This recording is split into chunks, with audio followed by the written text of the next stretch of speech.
ASN Pemkab Deli Serdang bakar pria pencuri ubi saat hendak minta maaf. Seorang pemuda bernama Pri Andika, 18, di Desa Bandar Kelipa, Kecamatan Percut Seituan hampir tewas akibat dibakar hidup-hidup. Ia dibakar seusai ketahuan mencuri 2 karung ubi dari perkebunan ladang milik kelompok Ikatan Keluarga Dolok Sipiongot. Terduga pelaku pembakaran ialah seorang pegawai negeri sipil, PNS, Pemkab Deli Serdang, berinisial HR. Kemudian, seorang oknum anggota Brimob Binjai inisial E, diduga turut menganiaya.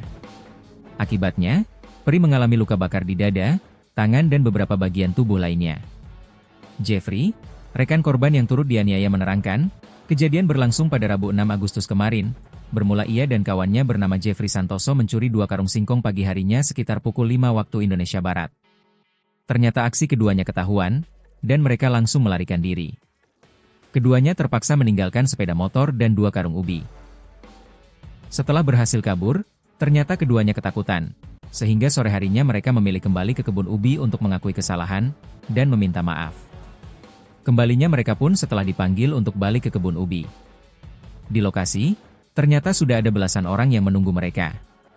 Alhasil, keduanya digebuki ramai-ramai hingga sempat ditodong pistol oleh diduga pemilik lahan. Kami datang mau minta maaf karena kami sudah mencuri ubi mereka sebanyak 2 karung dan baru kali ini mencuri.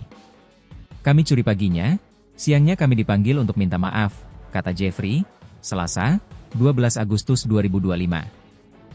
Kami dipukuli di gubuk persatuan mereka, ada sekitar 13 orang.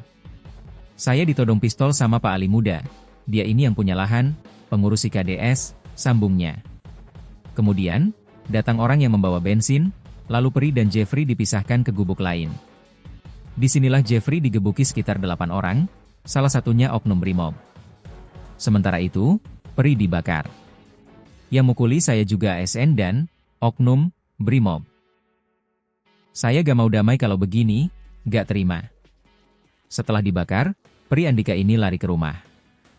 Sementara itu, Pri Andika, 18, mengungkap awalnya dia hanya diancam akan dibakar. Sebab ia sempat ditanya bisa tidak mengganti rugi ubi yang sudah dicuri, dan ia menyatakan bisa membayar. Sebelum dibakar, Pri yang sangat ketakutan sempat memohon-mohon minta maaf agar tidak dibakar. Terus dia ngomong, gak kamu gak bisa gantinya, udahlah kamu saya siram bensin saja. Baru saya disiram bensin, muka saya disepak dia. Usai disiram bensin dan dibakar, Pri langsung membuka baju, lalu melarikan diri memadamkan api. Setelah dibakar, saya buka baju dan kemudian larilah. Yang bakar Halomoan Ritonga, PNS. Saat itu saya lari ke keluarga. Mengenai main hakim sendiri, korban sudah membuat laporan ke Polsek Medan Tembung. Kapolsek Medan Tembung AKP Rasmaju Tarigan mengatakan, laporan korban masih diproses. Lagi diproses laporannya.